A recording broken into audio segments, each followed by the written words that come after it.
छोटी सी एक कविता।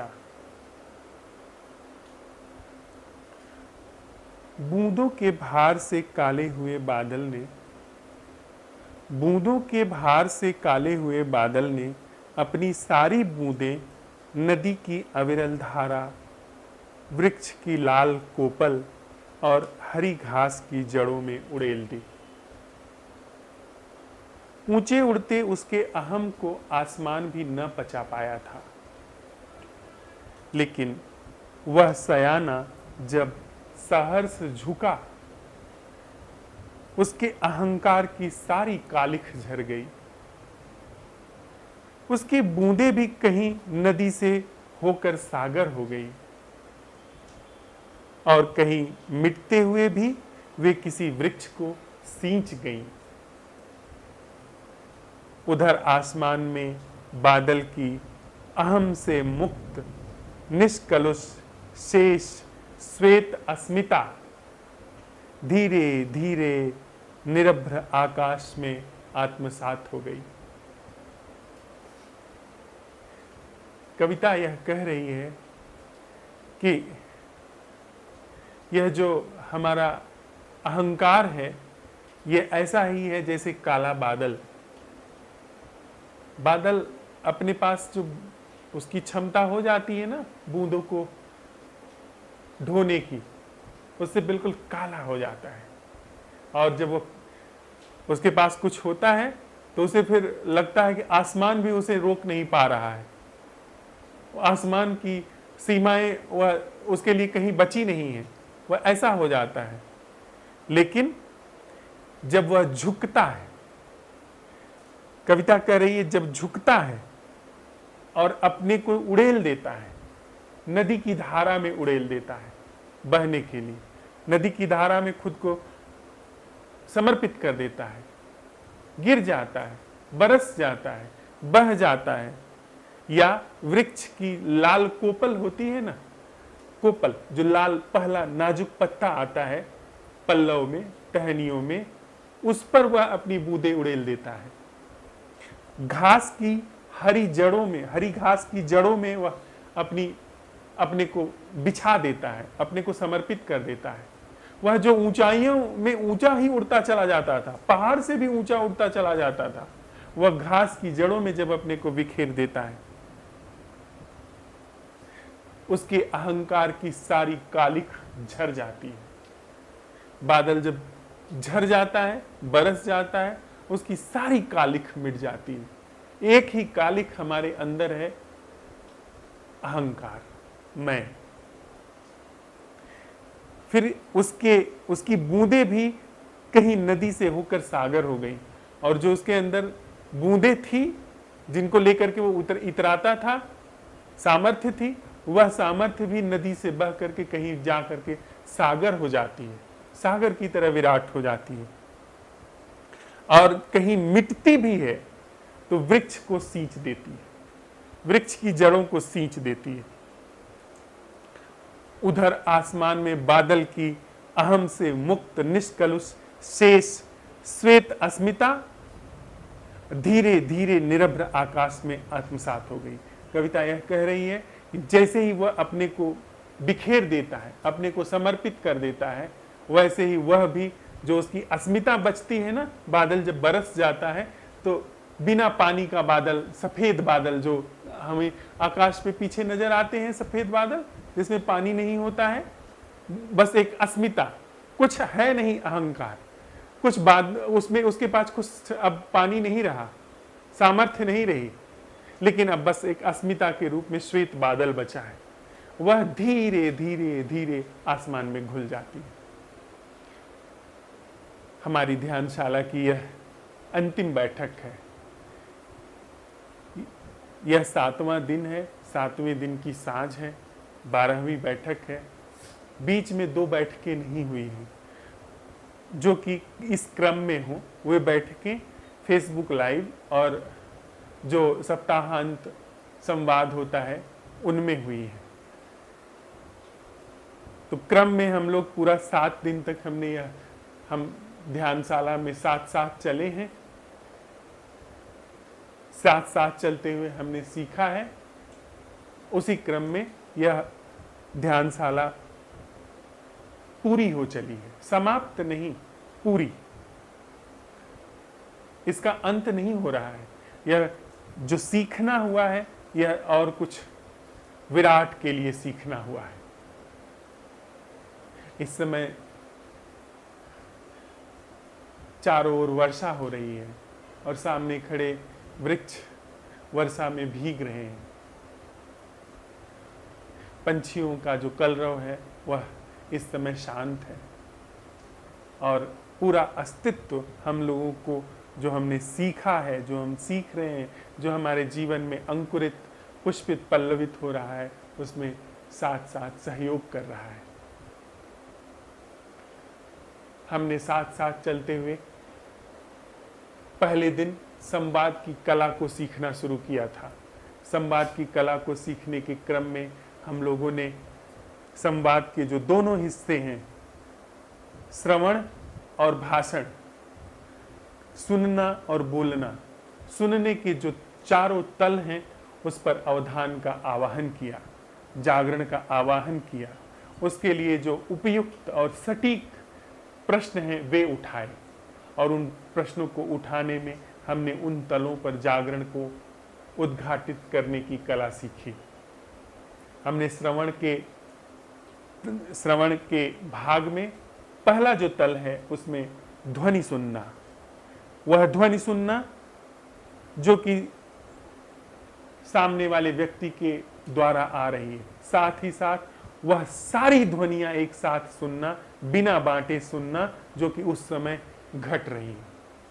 हमने प्रश्न उठाया कि सुनना क्या है, वह सुनना क्या है जो इस समय मेरे कानों पर पड़ रहा है, बिना बांटे, बिना पहचाने, सिर्फ जाने। कान सिर्फ ध्वनि जान रहे हैं, वे पहचान नहीं रहे हैं, वे विभाजन नहीं कर रहे हैं, यह कि यह बारिश की ध्वनि है या पंखे की ध्वनि है या यह किसी इंसान की भाषा है, इंसान की बोलने की आवाज है। वह बिल्कुल बंटवारा नहीं कर रहे हैं। सुनना क्या है बिना बांटे। और जब हमने यह सवाल उठाया कि बिना भाषा के सुनना क्या है, हमने पाया कि हमें सिर्फ आवाज सुनाई दे रही है, कोई भी भाषा एक्टिवेट नहीं है, सक्रिय नहीं है। फिर हमने प्रश्न उठाया, वह सुनना क्या है जो ध्वनि को बिना विभाजित किए सुनाई देता है और भाषा के तल तक पहुंचता है। भाषा अर्थात हमारे अंदर वह जो संकलित संस्कार हैं भाषा के, वे ध्वनियां जो संकलित हैं शब्दों की, उसको सुनना बिना अर्थ में प्रवेश किए। और हमने पाया कि इस प्रश्न के साथ ही हमारा अवधान उस तल तक गया जहां तक हमने अनुमति दी है। जो हमारे भीतर की यांत्रिकता है उसका उतना ही हिस्सा सक्रिय हुआ जितना अनुमति मिली है, जितना प्रश्न ने अनुमति दी है। फिर तीसरा सवाल हम लोगों ने सुनने के तल पर उठाया, वह सुनना क्या है जो ध्वनि को भरपूर सुनता है बिना बांटे, और उस ध्वनि में जो भाषा की ध्वनि है उसको भी सुनता है और भाषा तक प्रवेश करता है, भाषा के अर्थ तक प्रवेश करता है, बिना जो सुनाई दे रहा है उससे अवधान को छांटे, बिना उससे अवधान को घटाए। और वह सुनना क्या है चौथे तल का, जिसके लिए हमने प्रश्न उठाया, बिना प्रतिक्रिया के सुनना क्या है, बिना मैं के सुनना क्या है, बिना सुनने वाले के सुनना क्या है। इस चौथे प्रश्न में वह सारे प्रश्न इसके पूर्व के समाहित हो गए। सभी तलों पे वो जो अवधान, वो जो जागरण था, वह उद्घाटित होने लगा। हमने प्रश्न उठाया कि जो हम बोलते हैं, अर्थात संवाद का दूसरा हिस्सा, जिसमें सबसे पहले जो हम बोलने जा रहे हैं वह विषय हमारे चित्त पटल पर आच्छादित होता है, चित्त पटल पर प्रकाशित होता है, चाहे वह प्रतिक्रिया के रूप में हो या नैरेशन के रूप में हो। वहां पर अटेंडिंग क्या है। और हमने पाया कि वहां पर जहां पर बोलते समय सबसे पहले चित्त में छवियां आनी शुरू हो जाती हैं, वहां पर अवधान होना शुरू हो गया, यानी जड़ से ही अवधान होना शुरू हो गया। फिर हमने सवाल उठाया कि वह जो हमारे अंदर विषय सबसे पहले चित्त पटल पर प्रकाशित हो जाता है, वह भाषा में जब प्रवेश करता है, बिना ध्वनि में, बिना उच्चारण में प्रवेश किए यह दूसरे तल तक जागरण क्या है, अवधान क्या है। हमने पाया कि चित्त के पटल पर जो विषय है वह प्रकाशित हुआ, और वह विषय अपनी साथ जो भाषा है उस तक पहुंचा, वहां तक प्रकाशन गया, वहां तक जागरण पहुंचा। और फिर तीसरा तल कि उच्चारण में भी जागरण क्या है। यह जो कंठ, तालु, जिह्वा, दंत, ओष्ठ से हम भाषा की आवाज निकाल रहे हैं, आवाज को एक विशेष लय में, विशेष टोन में बोल रहे हैं, इस तल पर जागरण क्या है।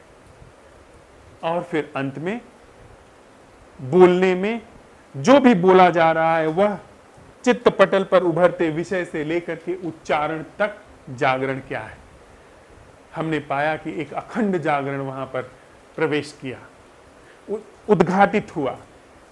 उद्घाटित हुआ यह शब्द ज्यादा समीचीन है। वहां पर ऐसा जागरण उद्घाटित हुआ जिसका हमें पता नहीं था। पहले हमें यांत्रिकता का पता था, पर अब पता चला कि वहां पर जागरण है। संवाद में यह चलता हुआ प्रयोग हमारे पूरे जीवन को आच्छादित करने लगा। अर्थात कि जब हमारे समक्ष भी कोई व्यक्ति नहीं होता था, तब भी यह कला अपना काम हमारे भीतर करती चलती थी। यह ध्यान की कला हमारे भीतर अवलोकन, श्रवण को भरपूर सटीक रूप से प्रकाशित करती चलती थी। अर्थात वह जो हमारे चित्त पर विचार, छवियों के रूप में विचार चलते हैं, जो विषय चलता है, वहां पर भी हमने पाया कि जागरण बना हुआ है। वहां पर भी हमने पाया कि हमारा प्रश्न वहां पर प्रवेश करके उस तल पर भी जागरण को उद्घाटित किए हुए है। और वह जो हमारे भीतर ध्वनि के रूप में विचार चलते हैं, आवाज के रूप में विचार चलते हैं, वहां पर विचारों को सुनना क्या है। वहां भी सामने कोई नहीं है, पर जो ये भीतर चलता रहता है, इसके प्रति भी जागरण होना शुरू हो गया। वह जो हम बोलते रहते हैं भीतर, उसके प्रति भी जागरण होना शुरू हो गया। वह जो हमारे भीतर एक यांत्रिक रूप से सब कुछ चलता रहता है, वहां पर जागरण शुरू हो गया। जहां पर पूरे जीवन में यांत्रिकता समाई हुई थी, वहां पर जागरण शुरू हो गया। और इस जागरण के साथ ही इस यांत्रिकता का बनावटीपन विसर्जित होना शुरू हो गया। हमने फिर यह भी पाया कि यह जो भीतर से लेकर के बाहर तक का भीतर और बाहर का भेद है, यह जो दीवार है, यह भी गलनी और पिघलनी शुरू हो गई। अर्थात बाहर सुनना और भीतर सुनना, बाहर देखना और भीतर देखना, वृक्ष को देखना और छवि को देखना जो भीतर बनती है, बाहर बैठी हुई बुलबुल को सुनना और भीतर वह जो यांत्रिक रूप से विचारों की आवाजें चल रही हैं उसे सुनना, यह अविभाज्य हो गया। यानी वह अवधान जो उद्घाटित हुआ, उसने जीवन को सांगोपांग रूप से उपस्थित होकर के अटेंड करना शुरू कर दिया।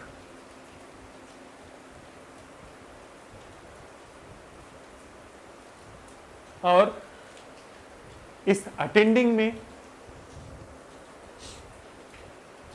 एक अद्भुत बात निकल करके आई कि अहंकार, मैं, यह यांत्रिकता, यह जो बनावटी संस्था है जो हम मनुष्यों के अंदर मैं के रूप में भासती है, यह संस्था तब सक्रिय होती है जब बेहोशी होती है, जब प्रमाद होता है, या जब आरोपित रूप से जागरण होता है। जो हम जागरण करने की कोशिश करते हैं वह जागरण होता है, तब यह संस्था सक्रिय होती है। लेकिन जब सहज रूप से जागरण है, वह जागरण जो ऑर्गेनिक रूप से तल दर तल उद्घाटित होता चला है, वह जागरण होता है, तब यह संस्था नहीं पाई जाती। इस संस्था का तब कोई वजूद नहीं रहता है। जब जागरण जहां पर उद्घाटित हो गया है, वहां पर अहंकार का कोई वजूद नहीं, यांत्रिकता का, बनावटीपन का वहां कोई वजूद नहीं। वहां पर सब कुछ एक विचारों के पार किसी अलौकिक ढंग से संचालित होता है। ये जो हमारे भीतर विचार के रूप में ध्वनियां और छवियां चलती हैं, ये सहज रूप से गिर जाती हैं और कुछ और वहां पर सृजनात्मक रूप से उद्घाटित होना शुरू हो जा रहा है। यह जो कला हमारे पास अद्भुत रूप से इस संवाद की कला को सीखते हुए, संवाद के माध्यम से जो है, जो इस क्षण में विद्यमान है, उसे देखने समझने की जो कला हमने सीखी है, वह हमारे पूरे जीवन में पसर करके फैलने वाली है। वह हमारे पूरे जीवन को आच्छादित करती चली जा रही है।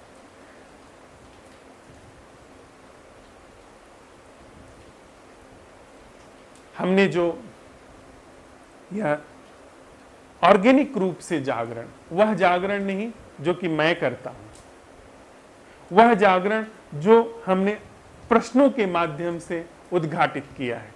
हमने प्रश्न उठाया और उसके बाद वहां पर जो जागरण था, उस प्रश्न से उसकी परत हट गई और वह जागरण वहां पर उद्घाटित हुआ। न कि उस परत को बने रहे, वह परत बनी रहे और ऊपर से हम उस पर जागरण आरोपित करें। प्रमाद की वह परत बनी रहे और उस प्रमाद के ऊपर हम जागरण का अभ्यास कर रहे हैं। मैं जब जागरण का अभ्यास करता हूं तो वह ऐसा अभ्यास है जैसे प्रमाद जागरण का अभ्यास करता हूं। मैं प्रमाद का मूल स्रोत है, मैं प्रमाद की मूल जड़ है, और जब प्रमाद अप्रमाद का अभ्यास करता है, वह अप्रमाद ही होता है। जैसे अगर कोई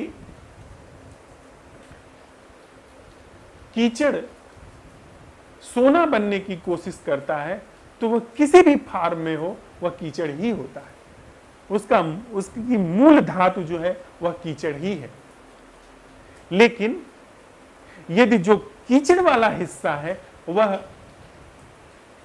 छट जाता है, वह छटता है, तो हो सकता है कि जमीन में वह जहां सोना है वह उद्घाटित होना शुरू हो जाए।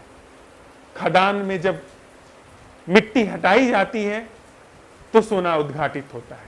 लेकिन अगर कीचड़ को हम मिट्टी को हम अगर सोना बनाने की कोशिश करें, वह संभव नहीं है। और हो सकता है कि भौतिक तल पे वह संभव भी हो, क्योंकि मिट्टी ही लंबे समय तक रह करके सोना बन जाती है। पर यहां पर एक झूठ है, एक झूठ की मिट्टी है, ख्याल की मिट्टी है। एक यह जो मैं संस्था है, यह ख्याल की मिट्टी से बनी है और इसका अंत होता है, और जो सच है वो वहां पर उद्घाटित होता है।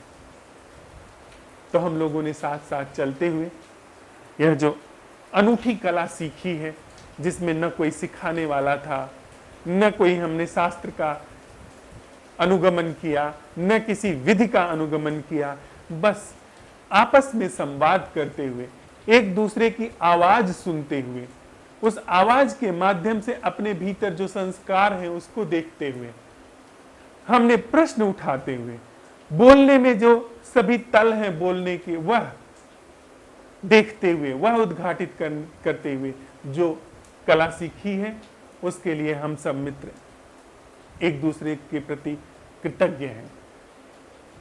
एक सकारण कृतज्ञता है और बहुत कुछ है जो अकारण रूप से जिसने हमारा सहयोग किया है, उसके प्रति भी अकारण रूप से कृतज्ञता का प्रवाह है। तो आप सब लोग आए, साथ चलने के लिए आप सब लोगों ने अपना समय दिया, इस अस्तित्व ने सहयोग दिया, इस अस्तित्व ने अवसर दिया। हमारे भीतर यह जो मनुष्य चेतना है, इस मनुष्य चेतना में ऐसे असंभव प्रश्नों के लिए जगह बनी, दर्शन के लिए जगह बनी, श्रवण के लिए जगह बनी, जागरण के लिए अवसर बना, जागरण उद्घाटित हुआ। उसके लिए जितनी भी कृतज्ञता अर्पित की जाए वह कम है, जितनी भी कृतज्ञता बहे वह कम है। वस्तुतः कृतज्ञता का अगाध प्रवाह है जो बह रहा है।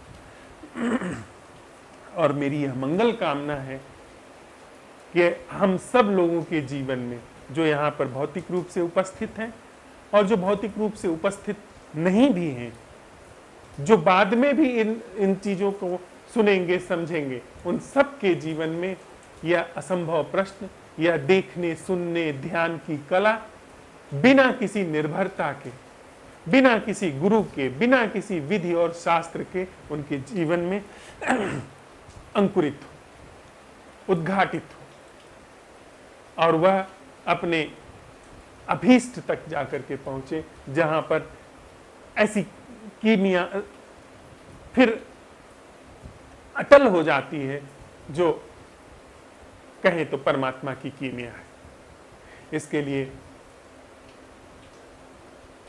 फिर से मैं मंगल कामना करता हूं ऐसा हो, और ऐसा हो पाया उसके लिए अशेष साधुवाद।